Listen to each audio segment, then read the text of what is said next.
এ ধরনের কথা বললে লোকে বলবে পাগলের প্রলাপ। আমি বলবো একেবারে সমাজ বিরোধীদের ভঙ্গিতে কথা বলা। সংবিধানের শপথ নিয়েছেন, নিয়ে মন্ত্রী হয়েছেন, হয়ে কেউ যদি বলে যে টাটা এবং সিপিএম এর অনুগত বিচারক তিনি রায় দিয়েছেন, এই কারণেই তো জেলে যাওয়া উচিত। রাজ্য সরকারের ক্ষমতা হবে কিনা আমি জানি না, চিফ সেক্রেটারি রুচি দেখুনি ওর বিরুদ্ধে মামলা রুজু করা। এই কথা কেউ বলতে পারেন না। সংবিধানের শপথ নিয়ে বিচার ব্যবস্থাকে এত অসম্মান করার কোন অধিকার যারা মান না কেন কারণই নেই। সেটা মন্ত্রীর কথাটা সমাজবিরোধীর কথা, মন্ত্রীর কথাটা একটা সমাজবিরোধীর কথা। মন্ত্রী তো আইনের পথে চলবে। যদি আইন আমাদের বিরুদ্ধে যায়, আমরা নিজের হাতে আইন নিয়ে তুলে নেবো, এটা যে সরকার বলে সেই সরকারের মন্ত্রীকে ইমিডিয়েট গ্রেপ্তার করা উচিত।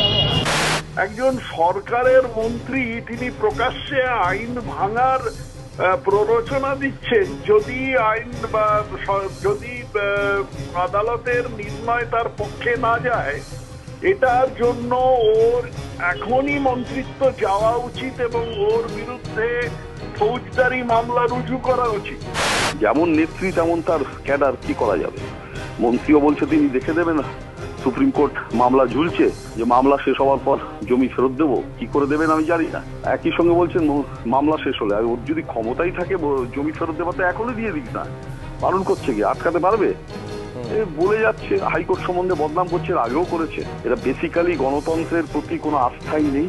সিঙ্গুর মামলা তো রায় তো রিজন রায় দিয়েছে, তার জন্য সুপ্রিম কোর্টে গেছে। যদি দালালি করতো সুপ্রিম কোর্টে একদিনে সেটা ভেস্তে দিত, তা ওকে ফেরত দিয়ে দিত জমি। চাইনি কেন হচ্ছিল? তার ওনার বক্তব্যটা শেষ হওয়ার পরেই একটা ওনার ছিল জয় হিন্দ, যেভাবে বললেন, হ্যাঁ মনে হচ্ছে যেন আমরা সেই স্বাধীনতা যুদ্ধের আগের নেতাজি সুভাষ বোসের বিশেষ বিবৃতি শুনছি।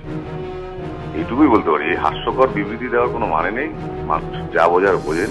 আন্দোলনটা ঠিক ছিল, আমি এখনো বলছি যে তিন ফসলা জমির উপরে যে আন্দোলনটা হয়েছিল, যে যখন দখল করে অনিচ্ছুক জমিদের যারা চাষিদের জন্য, আন্দোলনটা ঠিক ছিল।